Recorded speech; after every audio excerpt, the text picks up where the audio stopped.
Woo! Hello, everyone. Welcome to Pod Maverick After Dark. I am Kirk Henderson, joined by Josh Bowe. We're coming to you at the truly wonderful time of about 8:35 on Friday, March 6th. Josh, how are you? Doing okay. Friday night. True sickos with us for this one. Mavericks lose a blowout game on the road, but I guess it was national TV and Jayson Tatum came back, so maybe more people watched than I give credit for. I think so. I think so. You know, it was this was one where I felt like from the start the Mavericks were likely going to get, waxed in one way, shape, or form. I don't normally feel that way for reasons that by now should be pretty clear to the audience. Mavericks are a hard playing team, but the injury report tonight was actually pretty garbo. Two guys were out tonight that the Mavericks really can't play without, at least in my opinion. Like, it's pretty frustrating to know that Daniel Gafford is like this important to the roster. Who else was out? Why am I losing my mind? I wrote about it earlier. Just shows you how tired I am. Who else was out? Well, they had basically no big. Yeah, Marvin Bagley, who has been out. Right. But it's like when Bagley and him are out against the Celtics team, which bombs from deep, this was going to be a game that the Mavericks, they were going to lose. It was kind of a question of how. Kind of an interesting way they lost, but too. I think so. So, let's just kind of go through the game. Obviously a lot of, you know what? Actually, you talk for a second. I somehow found some spilled coffee underneath my keyboard, which is remarkable. No, it's okay. I say interesting because obviously they kept it close. I mean, it was close up until end of the third quarter, most of the fourth quarter. But it was kind of role reversal. The Celtics got all their points in the paint and the Mavericks got all their points from three. And the Celtics are, one of the top 3-point shot making teams in the league. And they shot, I mean, they still made a lot, but that's because, they take more than pretty much anyone in the entire league, but they only shot 33%. And the Mavericks shot 40%. That's 2 straight games now. They've shot really well from three. And I mean, if they didn't shoot well from three, they would have lost this game by 30. So that's really what it was. They stayed tough. They hung with it, but their defense isn't good enough, especially when they don't really have a rim protector. And yeah, that's kind of, and Cooper Flagg didn't look right, so that doesn't help.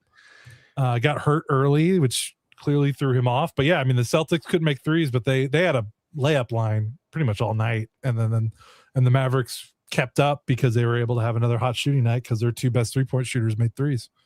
Yeah, the first quarter, so Flagg obviously sprains that ankle or whatever happened to it. And I wrote this in the recap, but, you see that and you're like, okay, he's out for the game. Then he plays the whole game because he's 19 years old and made out of rubber. I do question whether or not it was wise to even play him like that. But, I want to say, who am I to question this training staff? But I'm going to question this training staff because they've just had way too many fucking injuries. So I'm a little curious as to why he kept playing. I think the answer probably has more to do with Flagg's desire to keep playing in front of something like 60 friends and family there at TD Garden Center. And I get that. And so, like, I'm not gonna have a cow about that. But what was very clear after that injury is that defensively he was not gonna be able to perform. Offensively, he was still able to get to his spots. In his 2 games back, he is 14 of 45, which is bad. I think would be the way you would describe it. But I'm not hating the process to get the shots. It's just the shots themselves kind of look like ass. And that will do it for you. So it becomes, one of these games where it's the Mavericks hung tight in the first quarter because the Celtics were playing weird. Jayson Tatum, I think once Jayson Tatum, at the end of the first half, the Celtics finally pulled away from the Mavericks, and it was really only a 5-point. It was only a 5-point lead at halftime. But Tatum got a dunk and a 3, and then he had one other made basket, and that seemed to settle the whole team down. Because they were obviously really excited. Tatum come back for the first time in 10 months and see Torrey's Achilles. Looked rusty and nervous, but not bad in the first quarter.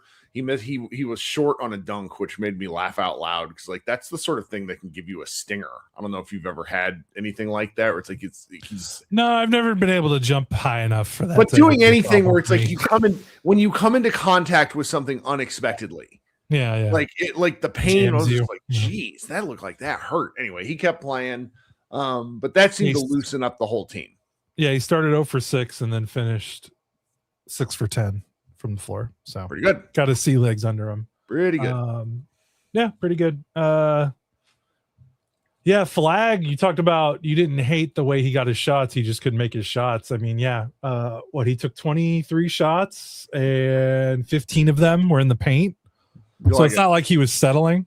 No. Some of his paint drives look like he didn't, what's that from The Office when Michael Scott's like, I'll start a sentence not knowing how I'm going to end it. And that's kind of how some of his drives felt, like where he just kind of drove and it was like, I don't know if he has a plan here, but he's going. And I guess you would rather him do that than shoot a bunch of jumpers. He took, 4 middies and 4 threes. So that's an okay number. He's going to, he has to take jumpers to loosen up the defense. But the problem is, there's nothing in support of him outside of the spacing that he can occasionally get from like Clay and Max Christie. I mean, they don't have, there's no point guard play on this team right now. I mean, it's him. I want to talk about this because I want to see if you notice this. You're much better at noticing things than me. I am not. I am at least a 2-time film watcher. Like I need to see the thing twice before I really see it. But in the first half, Najee Marshall was kind of the only offense for the Mavericks, like the consistent offense. At one point, he was 6 of 8 from the floor. He was driving to the rim with ease and finishing on a lot of, get to the rim, ball fake, reverse, floater, kind of, just the crafty maxi we've come to enjoy. And then that just went. The Celtics essentially laid a trap for him in the second half where he was met in the paint by like 3 guys every time in the second half. It was brutal. And watching Najee, who is not exactly a prolific complainer, like kind of pull a Luka Light in terms of throwing his hands and arms up. Yeah, he had a couple of those. And it's just like that it stands out. Frustrated. Because he doesn't do stuff like that. That's why I mainly pointed out. And like the Celtics defensive adjustments, which were like, hey, we have who's the guy the Kings cut that was awesome? I don't even know how to say his name. Nemus Quita. I don't want to fuck it up. Yeah.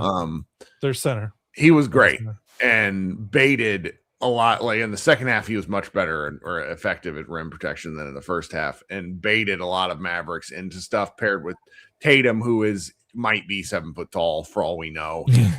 Or and Jaylen Brown, who is incredibly strong. So it's like the back line stuff was just really effective. And the Celtics finally did the thing that we've been telling all these teams, like, why are you letting the Mavericks get to the free throw line and get to the paint when they can't shoot? And they closed those avenues off very well. And to the Mavericks' credit, they tried to throw some curveball. They were running a lot of off-ball stuff for Clay and Max to get them threes, and they made them, and that's the reason why they came close. But if their Mavericks aren't getting to the bucket or converting at the bucket, they have no chance. That was a good point on Najee. He was 1, 2, 3. He was 6 for. Oh, I'm doing the quick math. 6 for 6, 8, 9. He was 6 of 9 in the first half. 4 of 6 in the paint in the first half. He didn't make a shot in the second half. He was 0 of 2 in the paint, 0 of 1 from mid-range. So yeah, you're right. They absolutely were like, that's enough of Najee. And the Celtics have enough able bodies, long arms, and the Mavericks just don't have enough pressure outside of the Clay and Maxey threes. The Celtics were never going to back off of that and open up the paint for Najee to do his thing after that first half. So yeah, you're right. They kind of frustrated him. They shifted their game plan. And again, it's another one of those cases where it feels like a team maybe, doesn't know. The Mavericks came out and played really hard, and it felt like the second half, the Celtics was like, okay, we need more than our B or C minus effort to win this game. If they maybe thought that they could do that, combined with, the Jayson Tatum of it all and trying to get him acclimated to the game, probably threw them off and threw off their rotations. But But yeah, the Celtics definitely made good defensive adjustments in the second half. Well, I'm a moron. I put in throughout the recap, I put that it was 120 to 98, and it's because ESPN's box score just eat a dick, ESPN. You constantly change your box score and change stuff. I've clicked in, like I've been here on the page, and it was 98. It's probably just the API that feeds only off by 2 points, but it's so annoying. So it's like I had it like 7 times in the thing, and I just didn't score it right. So sorry if my camera was shaking for a second. It's because I was trying to type and ask someone to change it for me while we're in here. This one's just is going to be kind of a tough one to dip too much into. I don't like bagging on some of these guys because it feels counterproductive because we want them to lose, in that them winning doesn't help anything. Or I mean, it's in terms of draft lottery odds.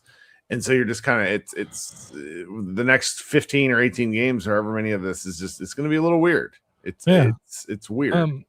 I want to ask you, there's 2 more points I want to hit on before we wrap up. The second one we can do after the break. And since you wrote the recap, I just want to ask you. Sure. So we'll do the first one. I'm looking at, like, I was watching, like, it was so easy for Boston to get into the paint. And I know that they've got so much shooting that it makes it hard because you want to get out to shooters and then that opened things up. But the Celtics had 52 points in the paint, but they shot, what did they shoot at the restricted area? They were 21 of 26 in the restricted area, that's really good. And obviously, the Mavericks are playing Dwight Powell, Moussa Cisse for their back line. But like, I'm looking at the Mavericks lineup and I'm like, I'm not seeing theoretically a lot of weak links, at least on the perimeter. Like, they started Middleton, PJ Washington, Cooper Flagg, Max Christie. Obviously, Middleton's lost a step.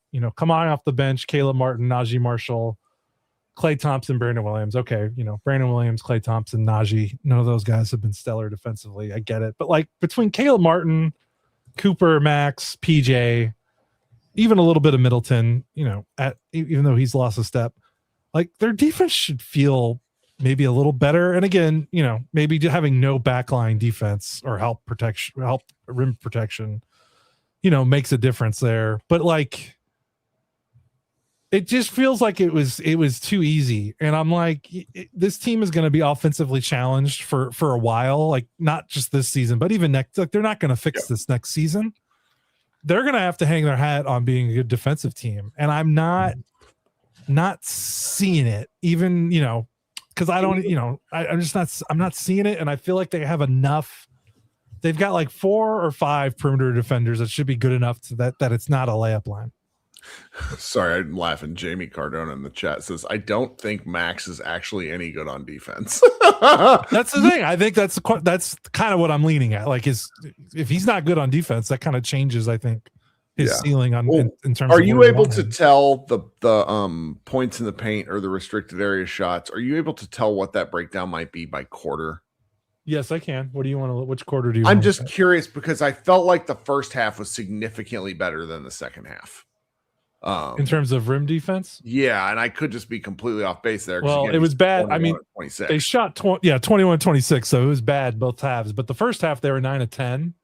Ooh. But 10 they only is took not 10. The attempts. Yeah. Second half was 12 of 16, which that's bad. I'm not really 16. No, there's nothing there to my point. Then I was sort of wondering. Well, the volume they got. I mean, six more rim attempts compared to the first half. I mean, that's not nothing. Tatum hit a corner 3 over PJ or maybe Moussa Cisse. It was top of my screen that I felt like broke the Dallas defense.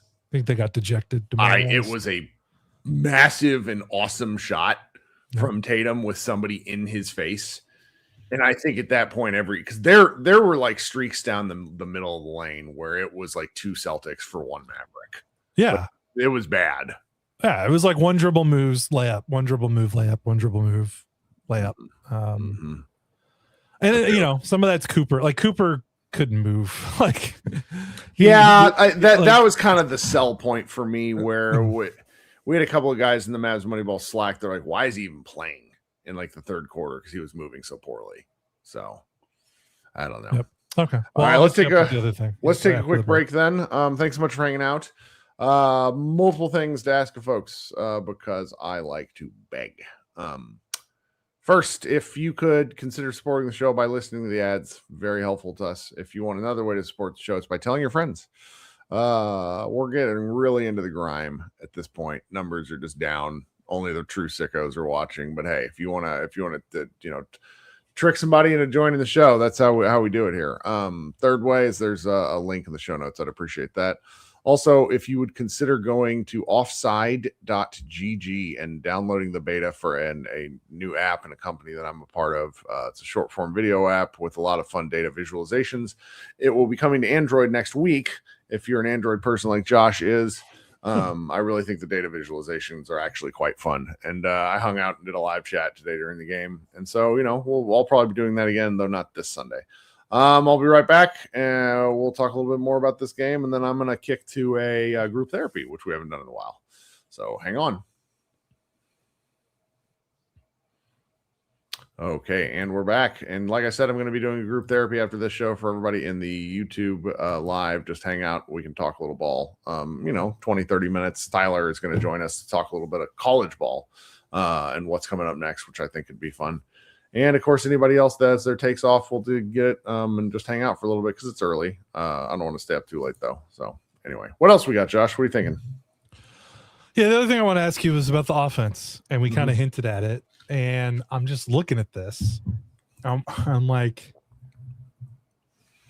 I don't know what the Mavericks will do this offseason. Obviously, they need a point guard. And, obviously, this draft is stacked with guards. Mm-hmm. Maybe they don't even necessarily need a point. I mean, they just need they need guards. They can't even be picky about it. And obviously, this draft, the top 10 is stacked with. I don't know anything about college basketball other than I know that this top 10 is stacked with guards. Right? Yeah. The guy from Kansas, the guy from BYU. I know the Mavericks probably won't pick high enough to get them. I don't know, man. There's some weird stuff happening. And the guy from Houston, right? Before you go on with your point, I do want to note go ahead. That what I'm seeing right now in the college draft is access to too much information where everyone is sort of starting to second guess some of their priors because it's just stuff staring them in the face where you got injuries, you got this, that, and the other. Then a guy like Caleb Wilson who goes down for the season with a thumb injury, does that help him because there's no more video to pick? It reminds me of what happened. Like Luka in 2018 was the number one pick. And and for just because of a Mina Kimes interview, I really believe this, he sank in the lottery because like they called him double con queso because he ate too much at a Hard Rock Cafe. Anyway, go ahead. Yeah, so I'm just like, obviously nothing's going to change in terms of the roster, but like, why did you convert Ryan Nembhard to a full-time contract if you're not going to play him? And it's not like he played 4 minutes. Wow. Yeah. And I'm not trying to say if he doesn't deserve the minutes, he doesn't deserve the minutes. But like, you also released Tyus Jones. Which maybe was a make good for him. He wanted to be on a playoff team, sure. But, Brandon Williams played 19 minutes, but it's pretty clear he is not a table setter. He is a 6-man, go, score first, shoot first, not necessarily like ball hoggy. Like he can pass. He had 4 assists, 0 turnovers, but he's not a table setter. He's a score first, score second, score third, score fourth. And then maybe after that, maybe he'll pass. Again, not saying that's selfish. That's just what he's good at. That's what, that's his role. He shouldn't try to play outside of his role right now as he's trying to stick around in the league.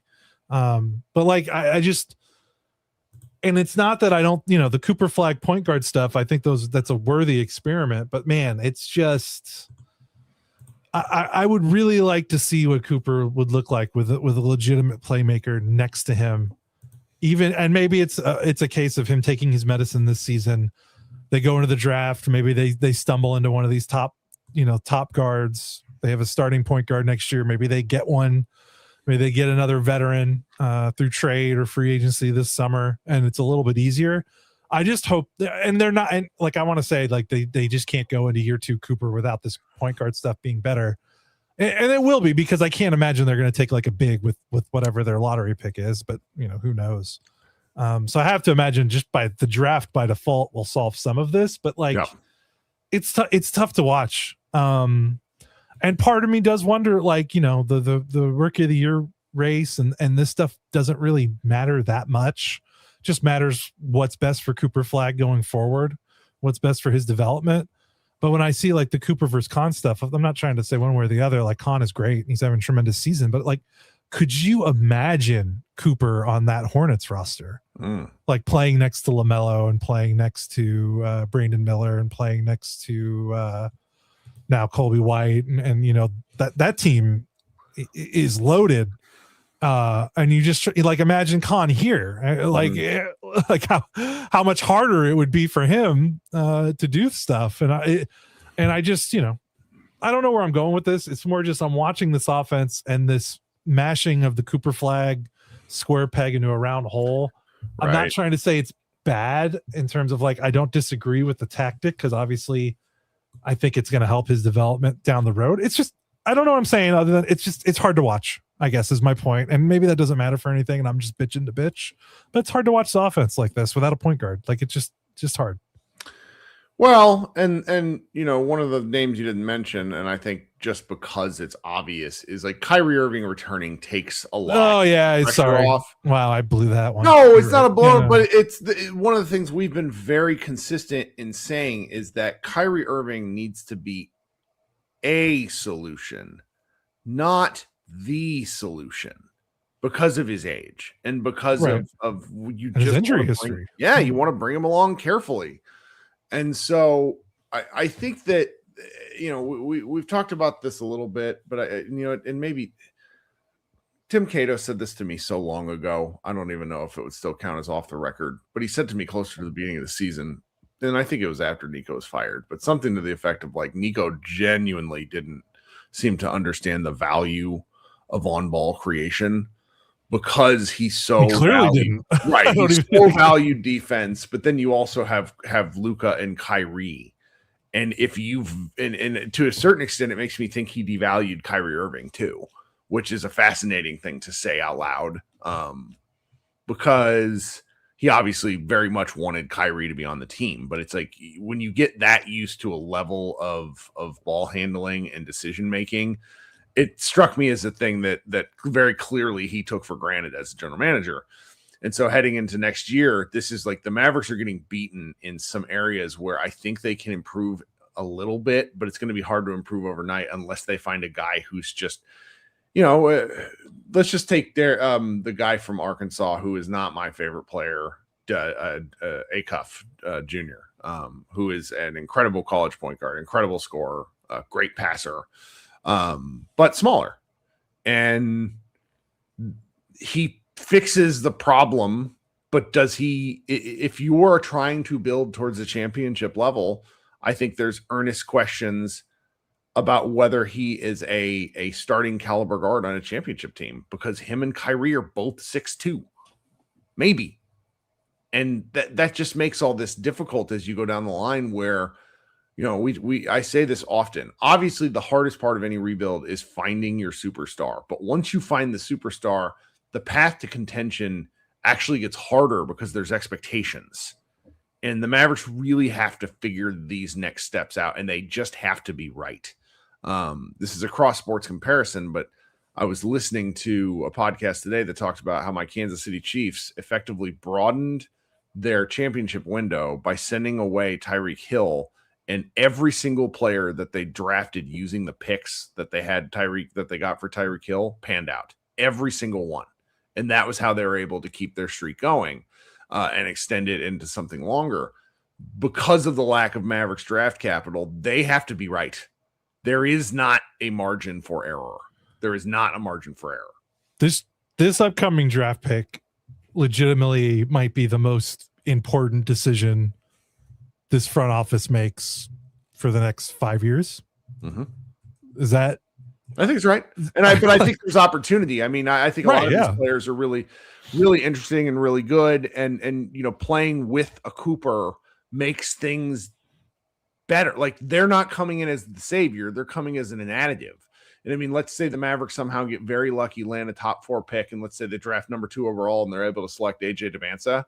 That brings a different level to this, because Cooper and Devanza together, their creation can probably solve some of what we're talking about. Like, basketball does not have to be done one way. There are some things that you have to be. And that's really where this gets a little interesting. I mean, we're going to talk about this a lot more in the coming months, but I'm just as excited about this like 28th to 30th pick that the Mavericks are going to get from the Oklahoma City Thunder.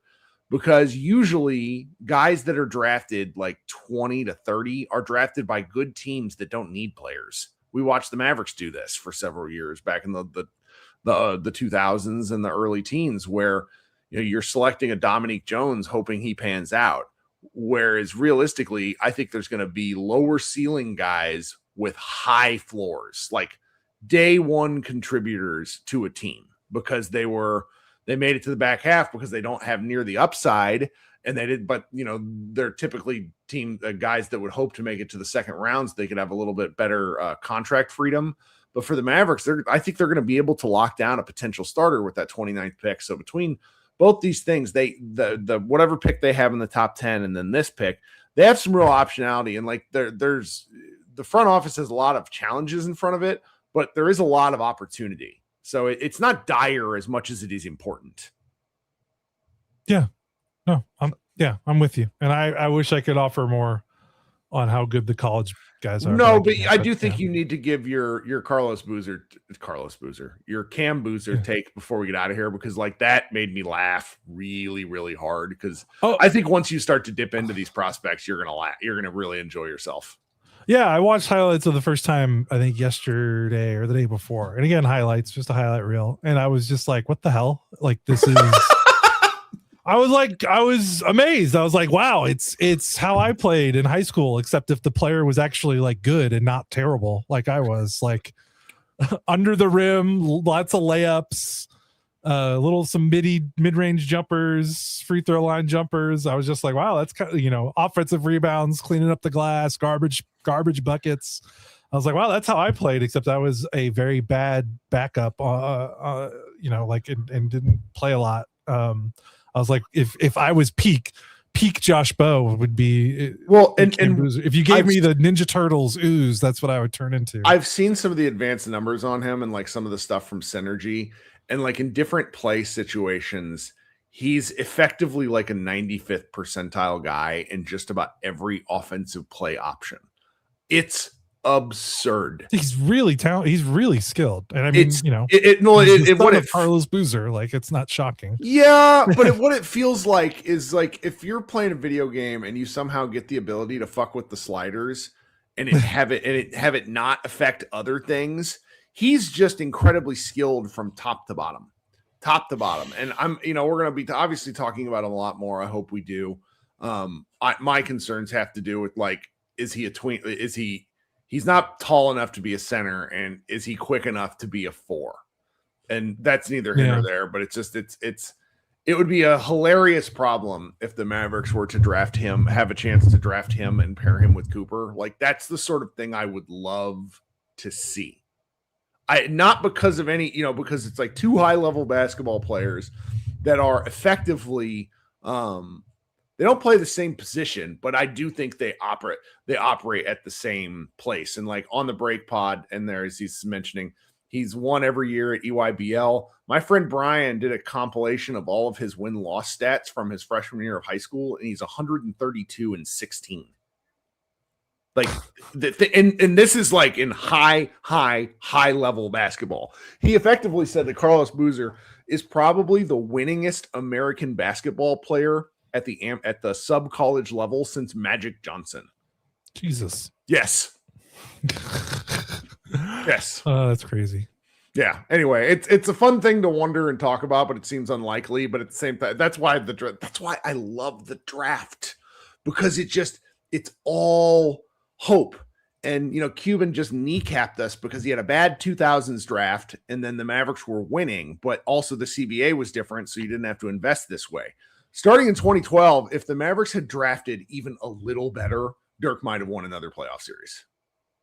Oh, yeah, Just absolutely. A little better. Instead, they shat themselves every time. Shane Larkin, who is actually quite an amazing professional basketball player, he just wasn't an NBA player. He just wasn't Giannis. Yeah, well, but I mean, and he had the ankle problems, and Carlisle was a douche canoe, Yeah, I know.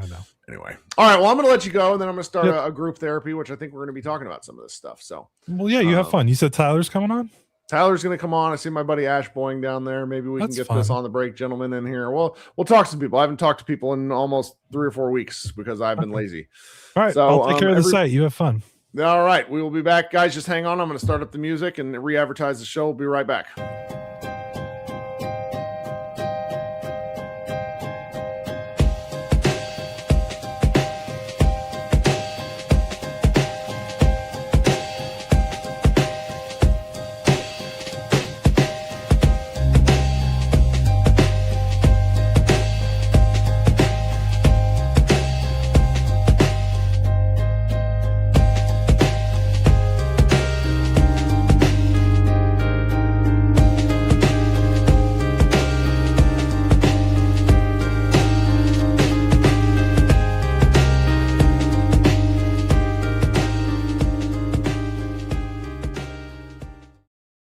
Hello, everyone. Welcome to now. I guess this is group therapy. I am Kirk Henderson.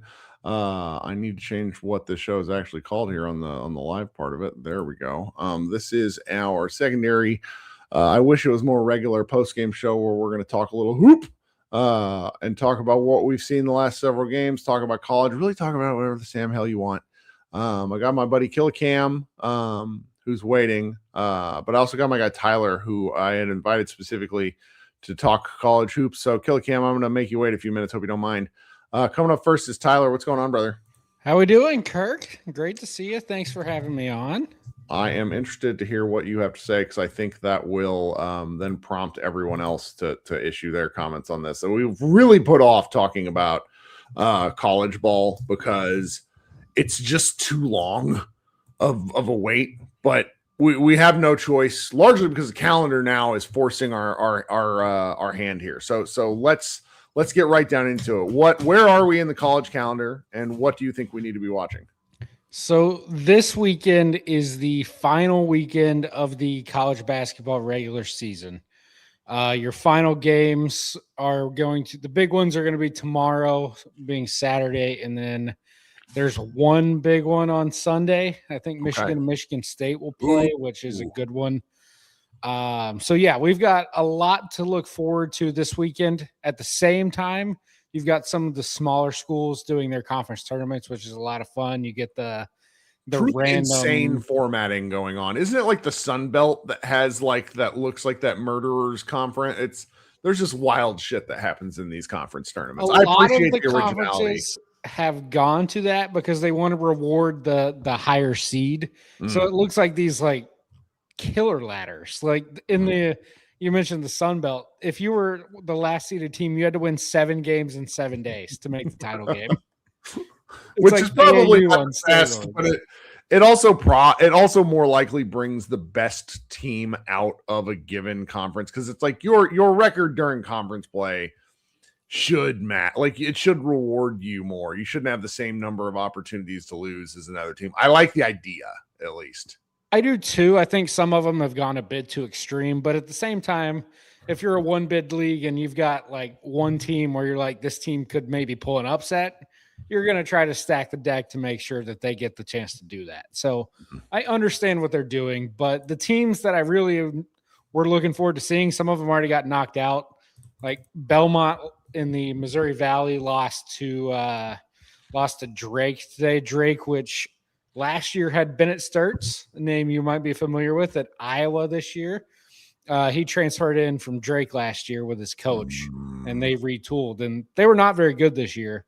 And Belmont is a bunch of you think of a bunch of white dudes just shooting the absolute crap out of the ball. That's Belmont. They lost by 21 to this 9-seeded crap team. So you get some of that, but all the big schools typically they'll start. The best teams will probably start Wednesday or Thursday next week. So it'll be this weekend, and then you've got a little bit of a break. Okay, that'll be fun. So what else? Where should we start then, as far as who you'd like to talk about? Because for anybody that missed it, we did a mock draft about 2 weeks ago.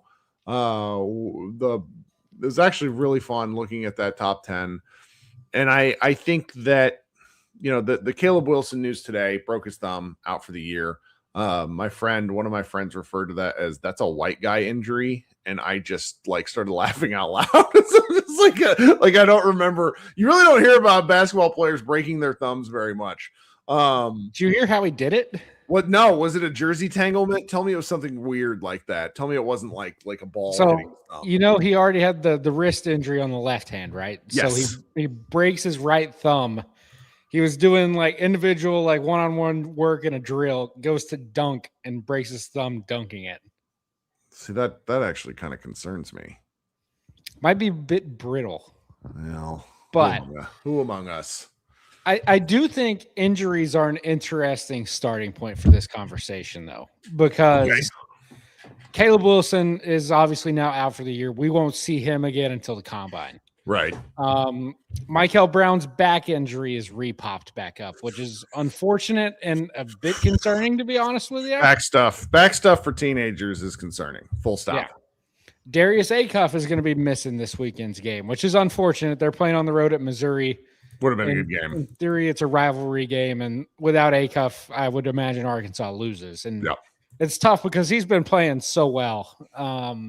You know my stance on Acuff, and anybody who reads the site does. I echo your thoughts. He's a phenomenal college basketball player. If the Mavericks stay at the 7-8 period, he is going to be a fine consolation prize should they decide to go that way. Sure. That's really where I just feel that he's at a tier because of his likely size. And look, if he tests at 6'3", okay. I don't believe he's 6'3". I believe he's 6 foot tall. Yeah. And that actually makes what he's doing more impressive, if we're being honest. But at the NBA level, it becomes a hindrance. You just cannot be we saw what happened with a Luka and Kyrie front court. Every other position had to be beyond spectacular defensively, and it just doesn't always work that way. And when you watch Acuff play defensively, I mean, it is Space Cadet type stuff out there a lot of times. And when you're, the guy in college, especially a coach like Calipari, you can kind of get away with those things, but it won't work in the NBA. And so it's a little bit tough. So he's going to be out this weekend. Sounds like he'll be okay for the SEC tournament, where Arkansas will probably start on Thursday. They'll be one of the top 8, so they'll get a bye. So it'll be good to see him back there. And then as far as the rest of it goes, Darren Peterson's kind of finally started to stack games together, which is nice. Kansas has been losing quite a bit, but that's neither here nor there.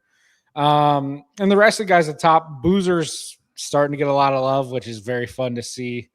And then, of course, AJ DeBonsa. Big one this weekend for BYU. It's one that I noted in my column on Monday. BYU started the year 16-1. They have since lost 9 of their last 13 games to fall from being top 10 to unranked. They're not going to miss the tournament, but they're in real danger they were going to be a 4 seed a month ago. They're probably going to be on the 9 line come the tournament. And that means, yes, if AJ wins the first game, he's going to go up against a 1 seed. That could be Boozer.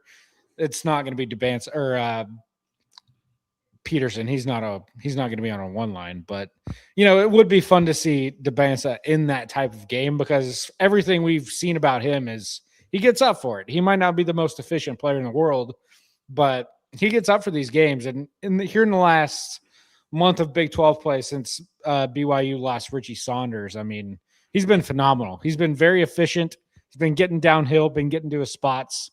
He's up near 50% from the field over the last month. And that's not something I would have thought from AJ DeBonsa watching him earlier this year. So when I also heard something today that he has a high volume of games with 5 or more assists. And for a team without a true point guard, That's actually quite nice to see. He's 6'10" and he has an assist rate that is double Darren Peterson's. And then I don't know if you heard Josh and I talk about that. Like if the Mavericks were to luck into AJ Demancia, you have to take him. Like he was asking the question or kind of talking about, the offensive distribution for next year and can you fix it with this draft? I think that if the Mavericks luck into a top 5 pick, you have your top 4 rather. You take who is there. You don't fucking think about it. You don't, as much as I was kind of leaning towards Kingston Fleming earlier, and let's say the Mavericks would somehow get to 3, 4. We could have a long conversation about it, but I think you have to take one of the top 4. I just think you have to.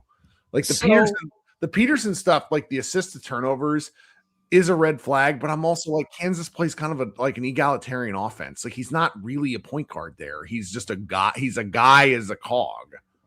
I agree.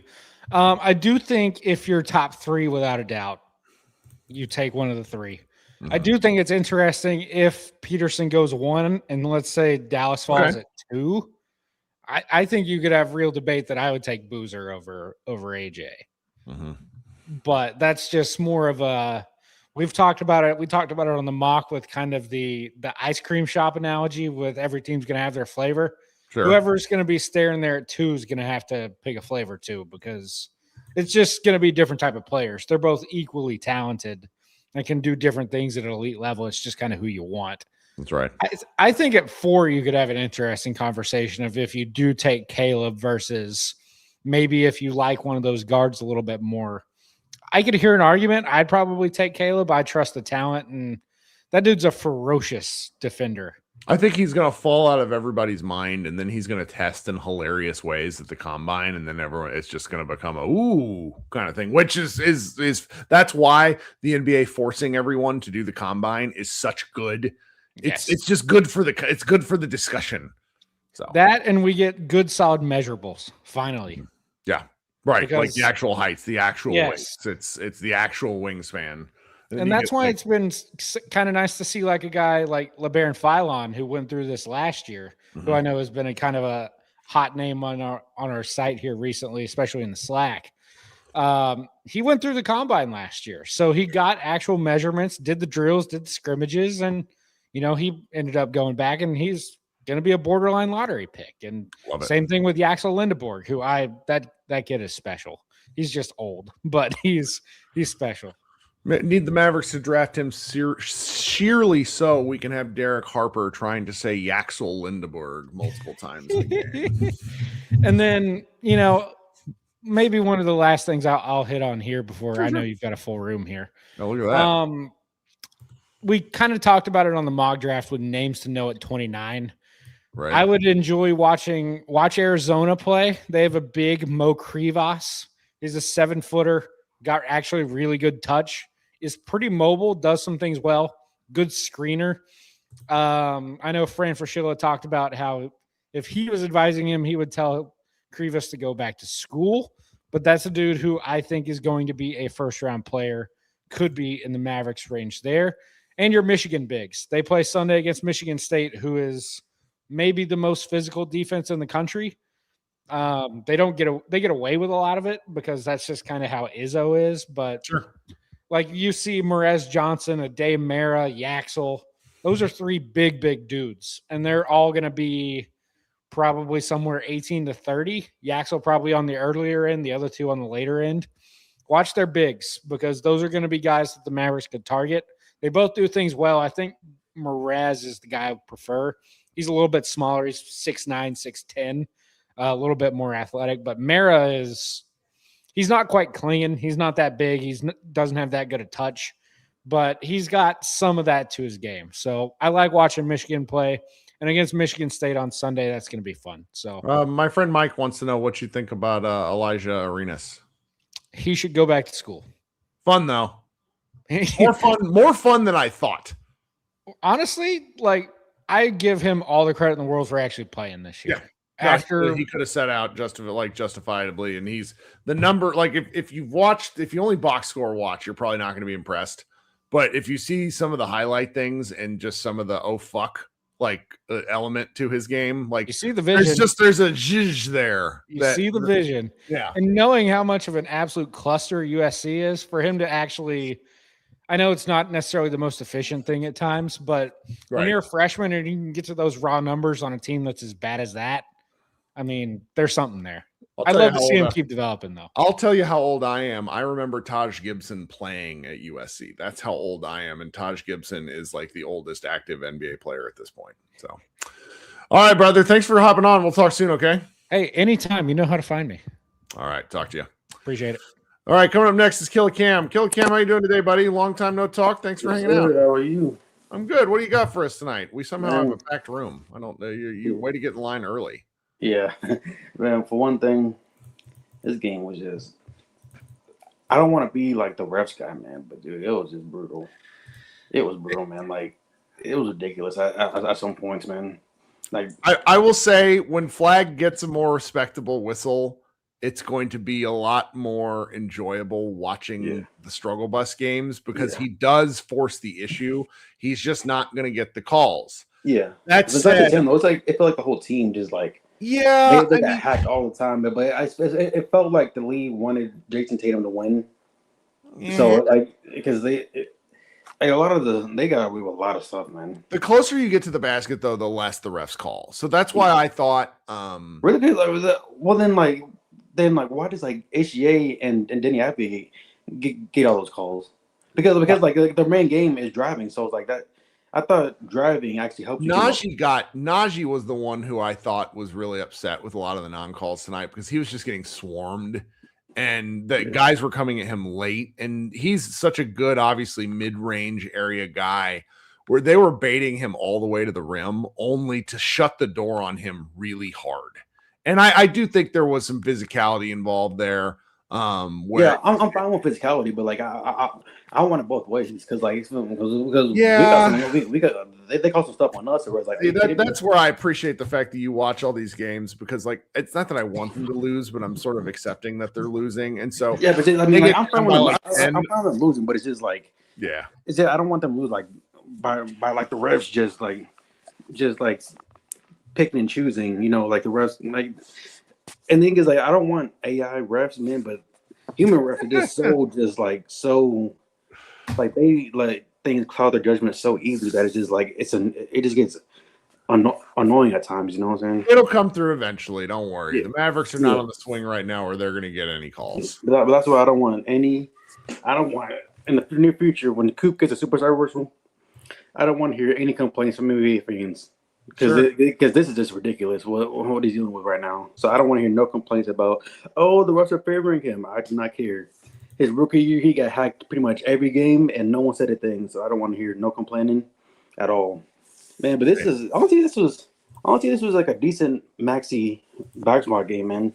Like, he just needs stars around him. You know, like he's not like I think we're relying on him too much and kind of shocked that he's not acting like he's not a superstar, but man, he's a good role player. Like he had a bad month stretch, but that was with no Coop, no Kyrie, no. He was pretty much the main guy that team's focused on. So we got to give him some slack. You know, people kind of since he's had like a bad month, people just want to just immediately write him off, man. But you don't get rid of that people shooting. Like, no. I'm sorry, like especially like only after 1 year, like he has to work on movement shooting when he. Catching and shooting, the ball looks great. When he's downhill, the ball looks great. When he has to relocate side to side, it's a total toss-up. Yeah, but I'm just saying, like, continue to let him develop, man, because his shooting, man, I don't want to just give that up just because I'm mad at him for a month. No, they're gonna. I think they're gonna extend his contract. I think so as well. Yeah.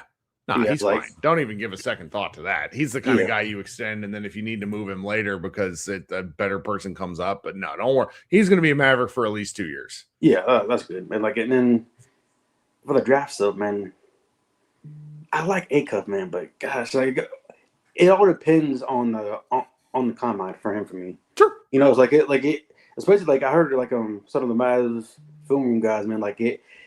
He put a Twitter post saying like if him and Casey Flemings come up in the same height, does that change your mind on them? And who is the other guy? Kings and Flemings.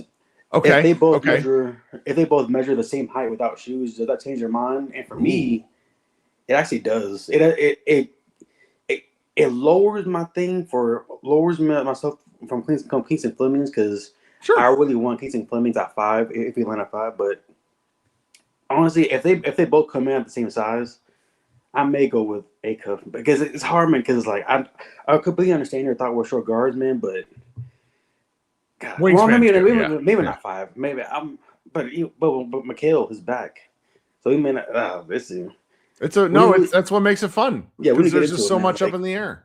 And with Ragler, man, like if he never gains weight, then he's gonna be. He will, but it's a matter of when. Injured. Yeah. I think if you're a Wagler guy, then you have to accept that next year's not going to be pleasant for him. Yeah, it's not. He is skinny. Yeah, but honestly though, if you get Acuff, we're gonna have a Reebok guy on the team for a long. That's like been a while, you know. Like Reebok made a little comeback, you know. Let's remember some shoes. That's right. Yeah, they got Acuff. They signed Nick Ament to one of those like feature deals, you know, like it kind of like what Coop had last year with Duke. Like he signed out with Reebok, and it's like, you know what I'm saying? It's gonna be pretty cool, you know. We may see some cool colorways. You know, like they have a new shoe that looks kind of cool, you know. So, but I like Acuff, man. But if he is like 6'1", then it's like, ugh. Right. Just but if we're like 8'9" and he's like the best player available, I'll just say screw it, you know, because why not? But if we get if he's 6'1" and like Mikhail's there, Ragler's there, you know what I'm saying? Like I would rather take those guys, you know. But hopefully we could jump to like the top 4, you know, because I think Caleb Wilson or Love, is it Wilson? Yeah, it's Wilson. Wilson, I think Caleb Wilson's going to be really good in the league, man. He just needs to kind of cool off, man, because I think both his injuries are happening because he's trying to do too much.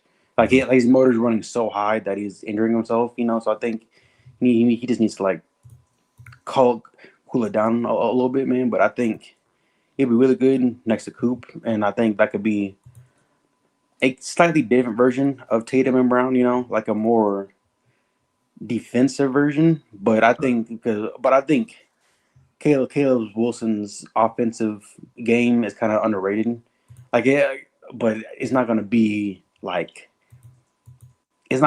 20. Like, well, while we're wish casting, like the Caleb Wilson stuff, like the hope for him is that he becomes like a Kevin Garnett adjacent guy. And I would love that. I would love that. Effectively, what's the character from Street Fighter? Dhallism, who's just like has like limbs that go fucking everywhere. That's Wilson. I would love I would love 10 Kevin Garnetts. Well, yeah, of course. So, he's a psychopath. That is not an insult to me. Like it's a wonderful thing. Like I think if you're building a team trait, like having all psychopaths, you could do worse. Yeah. So. Coop is Caleb because it's harder because I don't want to get my hopes up because we could have very easily. No, but the top 10 is so fun, man. Just the top 10 is so fun. You can find a reason to like every guy, and I think that's really what I'm encouraging, trying to do people. Where it's you know, if the Mavericks are at 8, considering where we were at the start of the year, where we thought the Mavericks were going to make the playoffs and just be really kind of depressingly bad, like mediocre, this is more fun. So I would enjoy this part. And then with the second pick for the second first round, it's going to be kind of hard, man, because I gotta realize that a lot of these guys are probably gonna go back to school, you know. So it's gonna be while it looks great now, but with the later round picks, it's gonna be kind of bare once the draft actually comes, you know. And there's one dude I like that Braden Berries. I mean, I like him, man, but I just don't think he's gonna fall to like 29. I think he'll probably be a lottery guy. Really, like 12. Yeah, I do. I think just because it's I got very skilled. I mean, there's a lot. It's a long way off. We got roughly 2 months to the lottery, and then a third month till the pick. So you'll see. Yeah. Like I agree with you. We have to hit on that pick, man. But it's gonna be hard, man, because a lot of these guys that we're gonna be excited for 29th pick are probably gonna go back to school, you know. So it's gonna be a lot barer than people are gonna realize when it comes to the actual draft night. You know what I'm saying? I do. Yeah. Well, hey man, I'm what you got anything else? I'm sorry to make you wait for you're good. earlier. Like, no, you're good. Like, that was a good conversation earlier, And only thing I say is like, I'm a big like if he. I know people kind of down on Darren Peterson right now, but I think he'll be. I think him and Coop would be that would be special. Him and Coop, I think their skill set fits so well that it's gonna. People, I do understand the Boozer hype, and I think with Darren Peterson's injury history, he's probably gonna drop to I'm very curious there. I'm very curious. He's probably gonna drop to 3, but if you get him at 3, I wouldn't be happy, man, because I think him and Coop are gonna fit so well together. I mean, my hope is that this is just a silly hope, but my hope is that the Mavericks somehow jump in the lottery, but then do what Brad Stevens did. Draft Jayson Tatum way back when. Oh yeah, when they traded from 1 to 3. Well, but not only that, they just gaslit everyone about who they wanted to pick. That's what they really did. It was a brilliant move because they knew who they wanted, and they were like, oh well, let's just see if we can sucker everyone out of who we're going to get, and they did. And so that, and given what happened at the trade deadline, trading AD when it felt like nothing was going to happen, I have a lot of faith in this current front office's trickery. So. Yeah, but to be fair, it all depends on where we land, because if you land at 7, then it's we really can't do that. You know what I'm saying? So hopefully we can land high enough so we actually do that, man. But if not, then just go BPA. You know what I'm saying? Because we'll see. Yeah. All right, bud. Talk soon. Yes, sir. Thank you. All right. Coming up next is my friend Ash Boying. What's up, brother? How you doing? See if he's there. I'm going to hit that unmute button. Otherwise, I'm going to bring Brian on, and I'll bring you back in a bit. All right. I'm going to insert some ads here. Thanks so much for listening to the show. 3 ways to support. Literally send me money. Second way is to listen to the ads, and the third way is to tell your friends about the show. We'll be right back after I insert these ads. All right, my friend Brian's coming up next. Brian, what's up, brother? Hey, man. God, that game was fucking dreadful, wasn't it? I've watched a lot of these. Like you have protected your mental health over the last month? Oh no, I checked out as soon as Cooper got hurt. I wasn't watching the team without Cooper. Yeah, I've had to watch all but one, and I supplemented it with high school basketball to make sure I didn't hate basketball anymore, which I do not. It's just so that game sucked, but it also was. I felt thorough in what I was watching, where I was just like, there was never in doubt. Like, there was never a doubt. So many of these Mavericks games come down to the final 4 minutes, and this was not one of those. There was never a doubt, but it was more for what annoyed me the most about it. And I don't want to spend long talking about this game. I'd much rather talk about prospects. Whatever you want to talk about. The reason this game wasn't a doubt wasn't because Boston was so much better than us. They happened to be by the end of it, but the reason this game wasn't a doubt is our best player just did not have it today.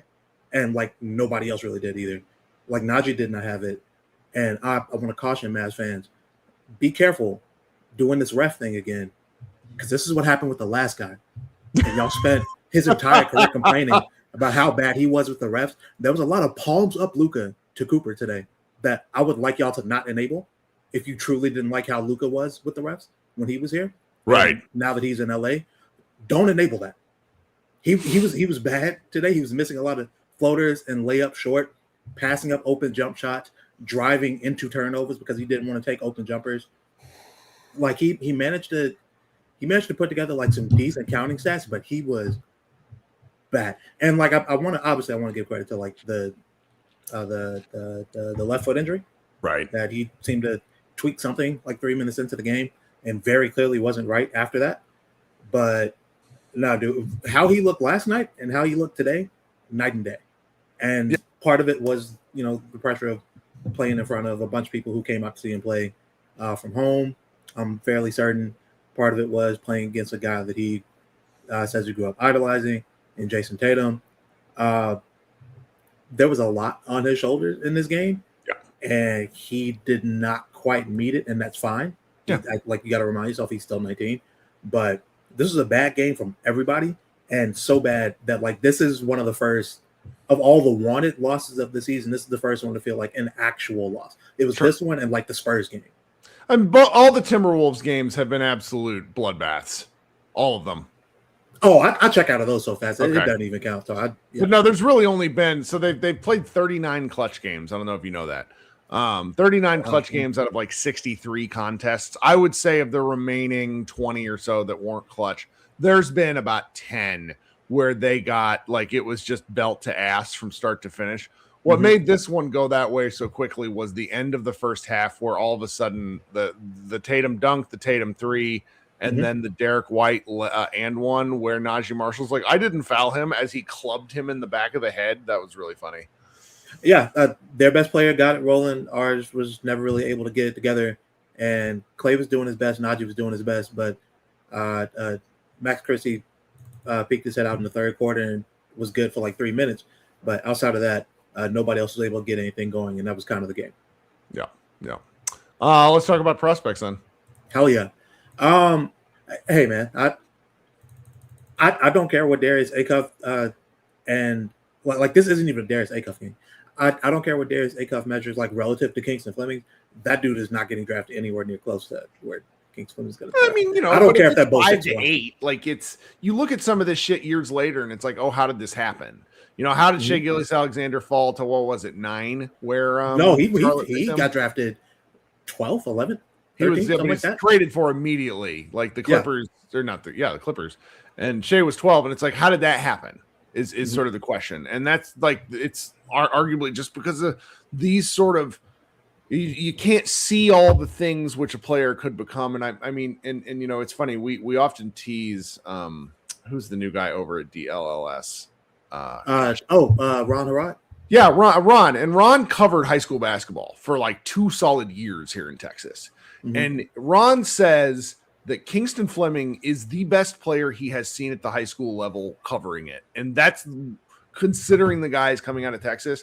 As much as we'll goof on his NBA takes every now and again, that means something to me. And then when I watched, like, I've only seen him play once, and it was the Colorado game last weekend where it was just a detonation on poor Colorado. And I'm like, these guys just play so fucking hard. Like that looks like a guy that Jason Kidd would love to coach.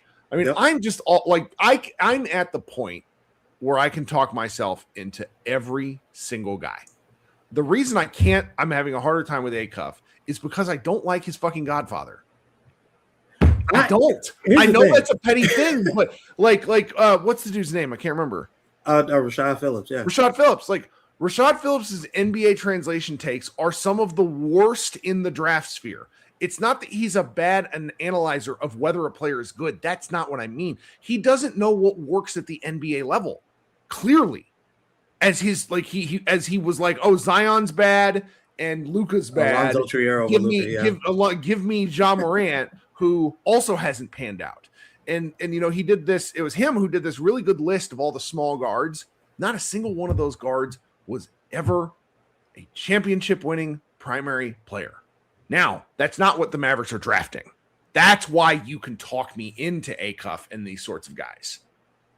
Yeah, I could be talking to Darius at like God forbid, knock on wood, at like 9, at like 8. But honestly, at 8, I'd probably rather have Nate Amon. But really, yeah, I'd rather have Nate Amon or Burry at 8. Like just give me a guy that I know for sure is going to be able to play a role and has the potential to grow. See, I don't want to roll. I want a home run fucking swing. Here's the thing.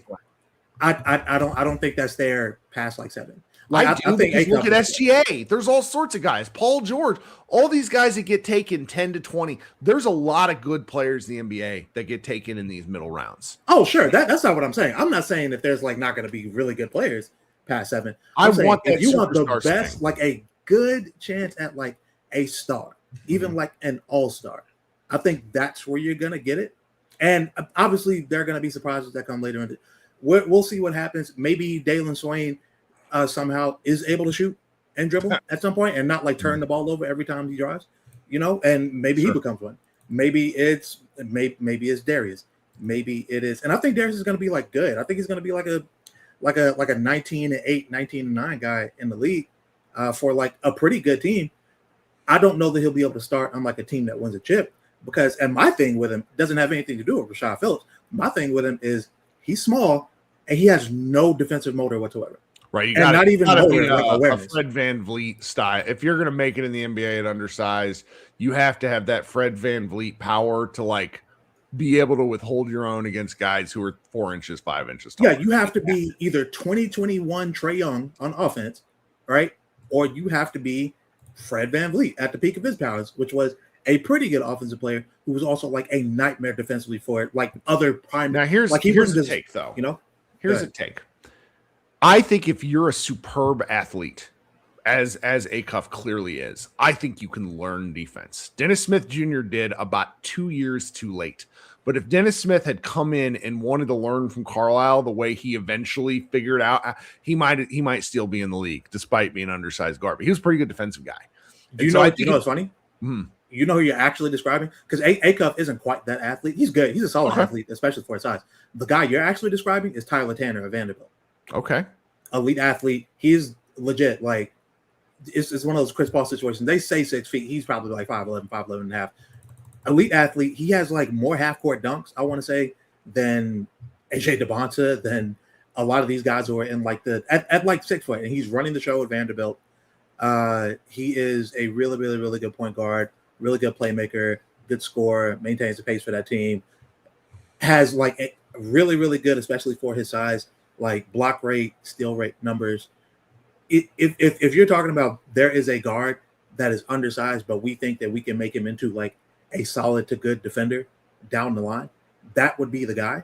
And that's why I'm sold on Tyler Tanner being like a first round guy somewhere, even if it's in like the, 24 to 30 range. Sure.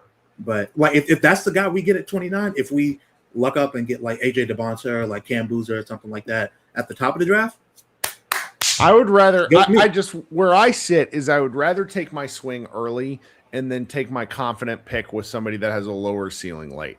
I'm not particularly interested in taking a potential role player with 8. I'm interested in taking a potential star. I agree. That's why a few of these guys concern me in that it's I don't know. I will eventually talk myself into Acuff. I just will, because talent should win out. If he's the pick, I'll do it. Like he's good. That's the thing. Yeah. I just can't help myself when it comes to the stuff with Phillips. I just can't help myself because it's like that like too like he likes to say he was right about Zion. Well, he didn't predict Zion would eat all the beignets in the city. Like that's not what he predicted. Like it's not the same thing. And plus it's like small guards are just a tough sell for me because I want a Cooper, like I want the dream. I want a Cooper Flagg teammate that they play together for 8 years. Like that's what I want. Like I want like a decade together with some of these guys. And that's where my head is. So give me what else you got? Dribble, pass, shoot, defense, all that, That's right. I mean, I just let me see. The Peterson stuff is just getting funny at this point. It is what it is. I've actually come back around on AJ DeBonta at this point. If you give me anybody in that top 3, I do not care who. Sure. I will be not just glad, I'll be elated. That's right. Like AJ is more of a down the line potential long-term play in terms of like what we could be seeing. I think you get more of an immediate with Boozer and Peterson. The Markel back stuff popped back up recently. I'm still not that concerned about it, frankly, because I'm more like checking him for positional size and skill set.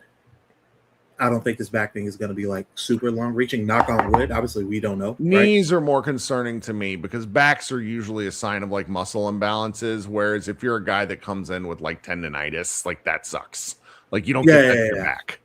Like, it's the same thing with AJ where it's just like if he's having cramping issues or if he's having musculature issues, fire the Dallas Mavericks trainer, bring in somebody new, and then let's get his body right. Like that's dude, give the kid a banana and a Gatorade. Like what are we talking about? Like just he'll be fine.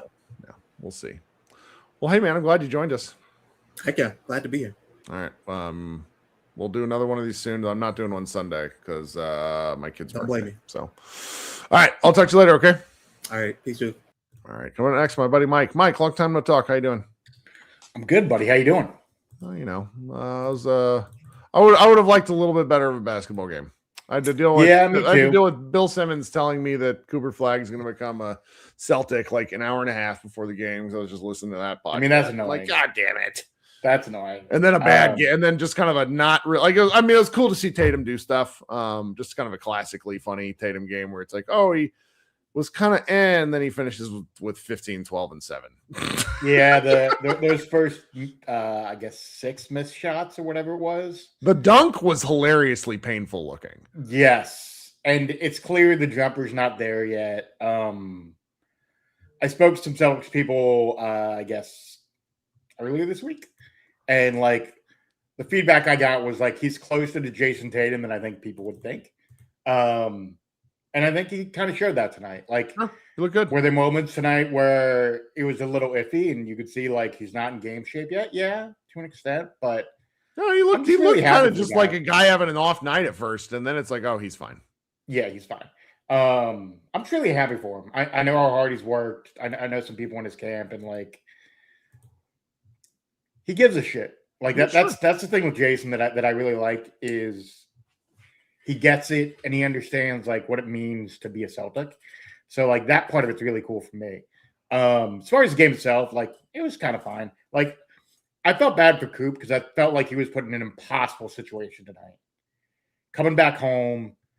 I can't believe the Mavericks played him last night. I cannot believe the Mavericks. I didn't understand it. Why would you do that? I think because he wants to play every game. I think he didn't want to go into that game looking rusty. And instead, what happened is it became a self-fulfilling prophecy where he was rusty, and then they actually had I don't know if you watched the end of the game. I did. Go watch the last 2 minutes if you missed it. It needed Benny Hill music. It was so ridiculous. The Mavericks lost in a really painful way where he played past his minutes limit, and he was rusty. And then he came in tonight, and it's just that you come down on that foot wrong, and there's just not. It's too maddening for me. Because he looked way better last night than tonight. He did. Like I watched that game last night because I'm a league passer and I watch every game. But I just felt like he was put in a tough spot tonight. I didn't really understand kids playing him last night, but it is what it is. I'll say this for the Mavs, like I think the pieces are there long term.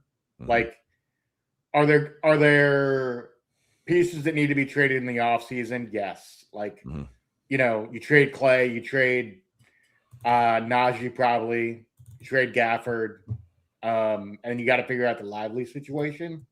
But like, I think the pieces are there long term to really compete.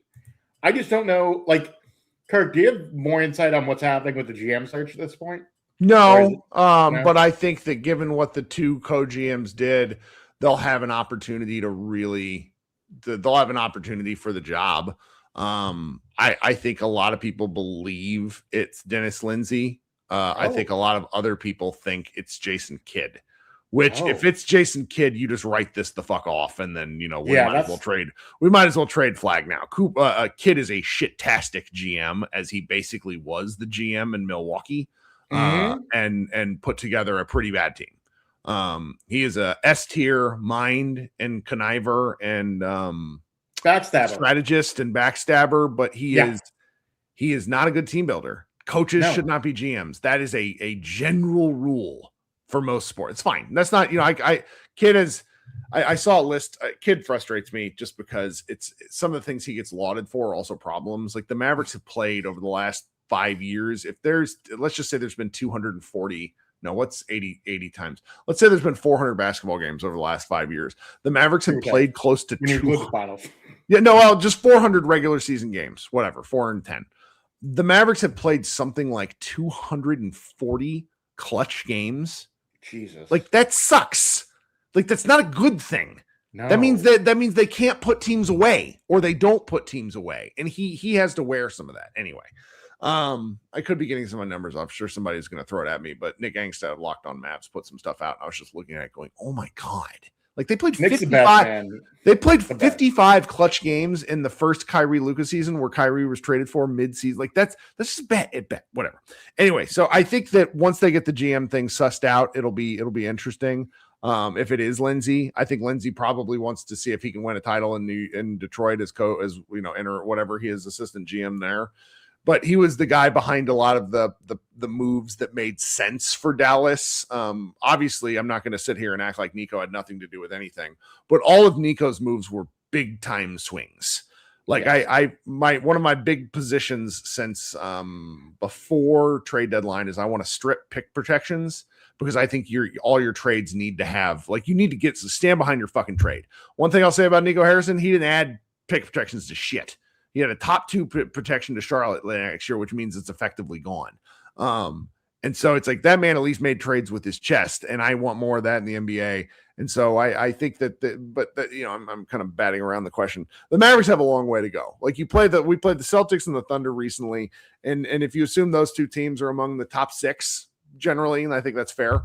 The Mavericks are like, in order to have 8 guys to compete, they're 5 guys away. Yeah.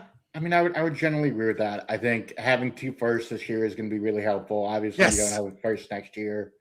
They need to be a way station next year. They need to try to compete because they don't have a pick effectively, and they need to be a way station to take on assets and contracts. Of the 3, who would you prefer? Of these guys? Of the top 3 in the draft. Woo! Like, you get one. For example, I think Boozer would be 3rd just because I think him and Cooper occupy some of the same space. Fair. Then it becomes a coin flip for me between the other 2, where I think I like so much of Peterson's old tape to where I'm just like, holy shit. But I also think that he was effectively playing a different sport. Like I watch a lot of high school basketball. It's a different sport than college. It's just a 100%. Different sport. And so even with this EYBL stuff, that's not even comparative to college. So I would be happy with either of the other 2. The thing with Bruiser Kirk that I do like that he beat all of these guys at that EYBL level.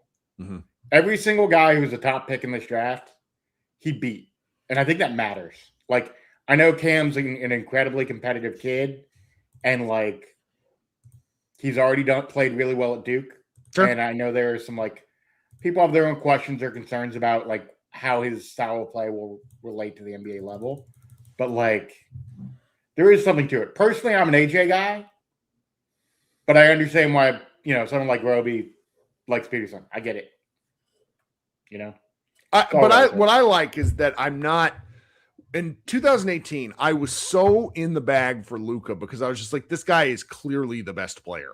And yes. I had known that because of like some of the draft weirdos that really followed overseas stuff. And when you watch him play against men, it was just there. Like watching you go on Celtics and being like, but it's another guy who's just like, he's good at basketball. He was a top 10 pick, or was projected top 10 the previous year, and then was just stuck at Real Madrid last year, and then just fell in the draft.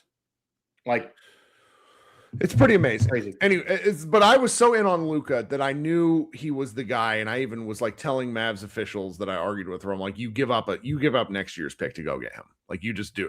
And so I don't feel that way about any of these guys. And what I find interesting is that I could really make a case for all of them at one way, shape, or form. And that I think is actually quite fun because it just means, number one, in short term, it means Summer League kicks ass. Number two, it means for the second straight season, and this is going to sound really jingoistic, but I don't care. Americans kicking ass at their own sport is nice. It's just nice. I hear you. It sounds fun to me. I like this and being able to look towards the future and not have the top 6, 4 to 6 guys being variations of overseas players. So, well, I think I'll take any of them. I think Coop's going to. I don't know if he'll start in 28, but I think he will be on the team in 28. But Coop being on the team for us in Dallas is like even if it's complete nonsense about the recruiting and the fact these guys do it, I just like the idea of being able to wish cast that shit. Like, it was really crazy and fun having Luka and seeing him on an international level, but also know that he's doing 0 recruiting. Yeah. So. Yeah, and look, the last thing I'll say here, because I don't want to take up too much time. I know you got a couple other people left in chat. Coop is like a genuinely good kid, and I think in terms of the long-term stuff, he's someone who not only can you just build around as like a franchise guy, but like he will recruit free agents. Like, he is going to make the extra effort to try to make Dallas a winning environment. And I think so. that's the really dope part about him is, like, he cares. He's similar to such Tatum. He gives a shit. Well, and I think these guys, because there's American basketball has gotten a lot better about this the last 5 or 6, maybe even decade, and we don't talk about it enough, is the competitiveness of American high school basketball players is back in a huge way. Like, we don't talk about any of these guys as being wimps or being like, they're not big enough for the moment, or they don't want to do this, that, and the other. Like, all these guys are psychopaths in one way or another. Yeah, agreed. Well, hey, man, thanks for hanging out. Yeah, no worries, bud. Appreciate you always. All right, be good. Talk soon. Later, buddy. All right, Ash Boing, what's up, dude? Hey, sorry about that earlier. Okay. Figure you're walking the dog or something. Can you hear me now? Yeah, I can hear you. Can you hear me? Yep. I was during all this, I was checking in on some high school highlights and watched a crazy end to a Birdville 5A game, like a buzzer beating step back 3-pointer. Looked like Luca from the corner. So it was awesome. I went to North Crowley Capel on Tuesday and watched my guys, 8 seniors, just get in quicksand and not be able to get out of it. Like, they got blocked 3 times in their first 6 shots, and it was like, oh no, they lost by 30.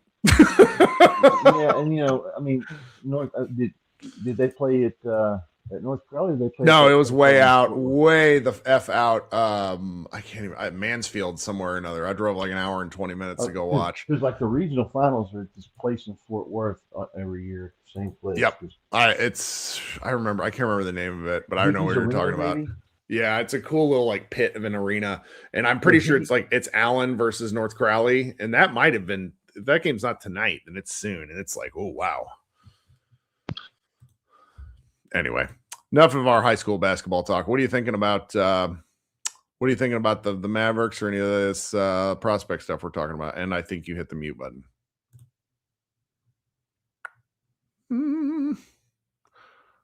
Give my man a second to figure out that mute, because it sounded like he dropped his phone. No, okay, here it is. I'm sorry. There we go. Bluetooth went out. Oh yeah, that happens. Yeah, when that happens, it throws everything in a farce. So what's going on? So Kingston Fleming's, you were talking about Acuff being 6'1". I'm pretty sure Kingston Fleming's is 6'1" as well. Because I watched, I was watching him against Arizona, and he just doesn't look. I mean, if Kingston Fleming's is 6'4", then Braden Burry's is 6'6" or 6'7". Okay? I hate all the stuff. I hate all of it. It's like everyone lies so bad. It's like, let's just get real measurements, please. Yeah. So if he's 6'1", neither one of those, neither he or Acuff in my mind are top 5 picks. I mean, honestly, and even worse, when you look at Fleming's, in Big 12 play, he's shooting 33% from 3 on like 3-point shots a game. So I'm not really interested in taking that guy. I mean, you're going to need somebody that can shoot the 3 if you're going to play. If you're going to have Cooper. I think the 3-point stuff on him is a little overwrought because of how good that team is at other stuff that they don't need it. But I do think that's a fair criticism. But that's just my read. Yeah, and I really like Braden Burry, to be honest with you. I think that he is going to be a superstar somewhere because I just like the way he plays the game. Which is so funny because his teammate Koa Pete was the one that was getting all the buzz, and now it's him. Well, and he plays the game with so much, it seems like he plays the game with so much joy in his heart. Like he's just happy to be out on the court, just running and playing. So, but the guy I really like is, the next problem with Caleb Wilson. I know, everybody wants to say, well, yeah, this guy could be the next Durant, but you look into his numbers and, on non-dunks at the rim, he's only shooting 44%. Yeah, the offensive stuff I think is a fair worry. And if that offense never comes around, you're kind of, he's a good situational player, but at 4, you want a guy that, as you said, is going to be, robbing for 8 years. So I don't. He scares me. I will also say this with Wagler, with Phylon, we ran into that this weekend. My son just turned 18 and he does these jiu-jitsu tournaments. And, this weekend was his first weekend where he was in the adult division. So he's, he's going against 24, 25-year-olds. And, the term man strength is a real thing, and so, if you're going to draft those guys, you're going to have to wait on them for a year or two because they don't have man strength. Wagler especially is super skinny, so, but you got time to wait. Cooper's 19 years old, so I mean, you got plenty of time for two guys to grow together like that. But Cooper does seem to have man strength, but Wagler doesn't have man strength. I don't really think Filon's got man strength. I'm not sure Michael Brown's got man strength, and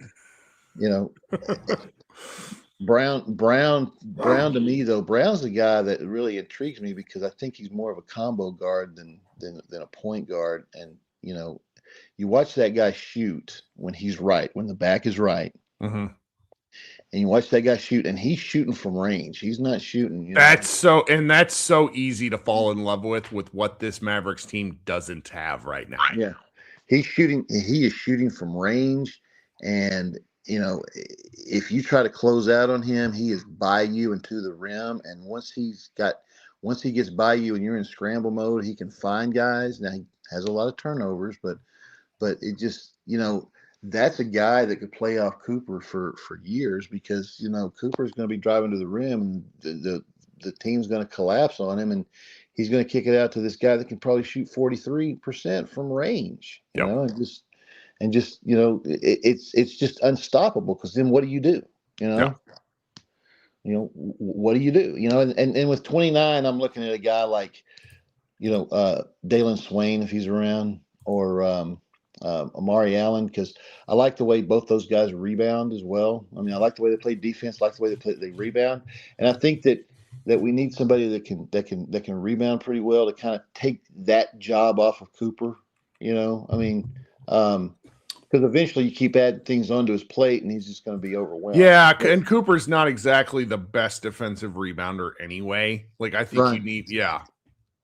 And so I think like somebody like a Dalen Swain who can guard 1 through 4 and a lot of times 1 through 5, pretty easily. He's the best perimeter defender in college basketball, in my opinion. Yeah.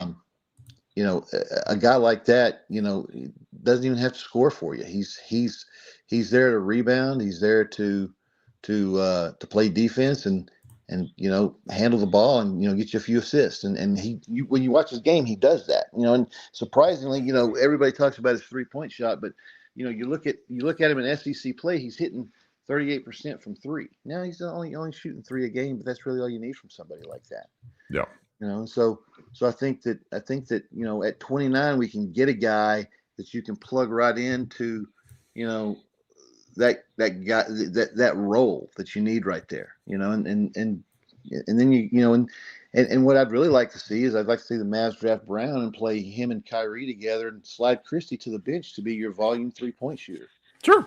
And just give you some optionality and not need, because that is a perfect role for him. I would like to see him shooting against somebody's second unit 8 threes a game. Right. Just go out there and be a microwave.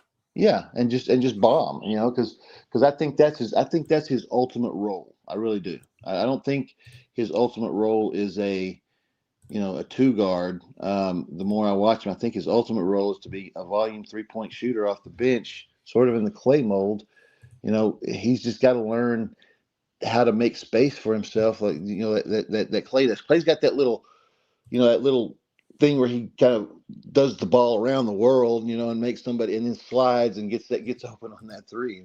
And Max has got to learn how to do that. But other than that, I think that's his role. But I think the Mavericks, right now, I think they've got, 3 guys that you look at and you say for the future, you've got, Christie that can play that 3-point shooter off the bench role. You got Lively that can be that defensive, if he ever gets healthy, that defensive stopper who, gives you that vertical lob threat. And you got Cooper that's your superstar. And so what you're looking for is, in the way that I would build a team is I would list the team that I want and then try to back in, okay, how do I get there? Sure. one of the things you talked about, and it was like trades, and you were talking about how Dallas may be someone that teams offload their players, and I was looking at that, and you look at teams like Oklahoma City, who they drafted Sorber last year with the idea that he was going to be their center of the future, and so they could get rid of Hartenstein, but Sorber's hurt this year and he hadn't been playing center, so if they want to keep this thing going, they're going to have to keep Hartenstein. And how are they going to do that? Because they're at 240. They have so many guys they got to pay. Yeah, it just becomes a math problem. They're at 240 million, but what you can do is you can slide Caruso into the Mavericks trade exception, and that clears up 20 million in space for them. Now to do that, they're going to have to give us. To do that, they're going to have to give us Philadelphia's number 1 and our pick swap back. But if they want to continue their dynasty, that's what they're going to have to do. Just something, because there's I think there are options like that, and this is where I don't know, the new GM, whoever it ends up being, has a lot of optionality ahead of him, a lot of real things they can take care of and have fun with. And what I'm going to say about this front office, and it's kind of funny that we talk about this, because a month and a half ago, in everybody's mind, it's this is a dysfunctional front office, but what have we actually seen from them other than functionality, other than competence? Because the way they handled the Anthony Davis situation was extremely competent. I mean, and so in my mind, if I'm the owner here, I keep both those guys, and I make one of them kind of the roster building guy, and I make the other guy the head of player development. Sure. And I swing into getting every young guy I can lay my hands on, find the best shooting coach in America, find the best dribbling coach in America, and find the best defensive coach in America, and develop. Yeah. No, because I think that's the way I do it. That's that would make sense to me. I mean, they need to execute. Rome isn't built in a day, and that was the single thing the Mavericks really fucked up early with Luka, was pushing all their chips in immediately and saying we have to be good right now. I think you can compete with Cooper Flagg next year. If you get 70 games at a Cooper Flagg, the baseline for your team is probably 38 wins. Like, that's like the minimum with a Cooper Flagg led team. I really believe that. Okay, and I agree with you there. But when you have a Cooper Flagg led team with Kyrie, Kyrie is going to open up so much space for Cooper. Sure. I also expect like 44 games from him. So my ceiling is a little lower. And keep in mind, that's my floor. I'm saying a 38 win that doesn't mean you can't win 48 games, or probably 48 is a lot. But I mean, it doesn't mean you can't go, 44 games, 6 more. 6 might not seem like a lot to you guys, but that sort of win swing from one year to the next is very, very, very, very, very difficult. And in the Western Conference, that's the difference between the playoffs and picking 13th. Yeah. That's kind of where you're there. But just getting a competent ball handler who can see the floor, create space. Okay. I mean, let's not forget Kyrie's a 40% 3-point shooter on really good volume, and so put him and Max on the floor together with Cooper and watch the space that you have. Just expand and give Cooper an off season of a pro, strength and conditioning program. Yeah. And because and I realize I understand why it happened tonight, but a lot of times when you see a guy bouncing things off the front rim, that's because either they don't have the legs underneath them like he didn't tonight, or they don't have the strength. And when he gets stronger, that thing bouncing off the front, 6 or 7 of those shots are going to go in rather than, and he'd have been 13 of 23 tonight instead of 7 of 23. And then what kind of game would we be talking about that he had? So, you can see where it's going. It's just, it's really kind of fun to watch the struggle as these guys struggle together to try to get where it's going. Yep. That's what I've always enjoyed is watching the building process, and it gets to that point where you're the best team and all of a sudden it starts to get boring to me for some reason, because I just like the struggle. I like Sure. I like watching the building process. It's just fun for me. So, Well, it is I what it think is. this has been fun, and we're gonna have more of these as we get closer, particularly once there's more tournament games, and then just more stuff to talk about. And if I don't know if I'll actually be able to do this, but one of the things I hope the Mavericks do is be very, very transparent about who they're bringing in and looking at, because secrecy is a bullshit game. Like, nobody fucking cares. Like, there is no secrecy. Like, I want to know who they're looking at so we can overanalyze it, because it's fun. One of the things you talked about was the game that Boston ran on the league with Tatum. And even if the Mavericks are sitting there at maybe 7-8, maybe even at 9, they can probably run that game a little bit with Chicago, because Chicago needs a center. And there's really only one kind of consensus top 10 center in this draft, which is Jaden Quaintance. And if Chicago's sitting there at 10, if by miracle Portland's pick conveys, I wouldn't be opposed to trading 8 for 10 and 15 to Chicago, because they really want that center. So that's something that people need to look at as well, is just pull as many of these guys in with your net as possible, and then just figure out who's good and who you can cast off. So I agree with that. So, all right. Well, hey, man, we'll talk soon. I want to go to bed. I'm tired. yeah, I'm getting that way myself. So enjoy it, and I guess we'll have I like these Eastern trips, because they finish up pretty early. So that's right. All right, man. Talk soon. Later. All right. Bye-bye. All right, guys. This has been a lot of fun. Sorry I haven't done more of these, but there just hasn't been enough to talk about, and I don't want to absolutely beat dead horses, because that's not fun. Everybody be good. Thanks so much for hanging out at Pod Maverick. Remember to like and subscribe and all that good stuff. Talk to you guys later. Go Mavs.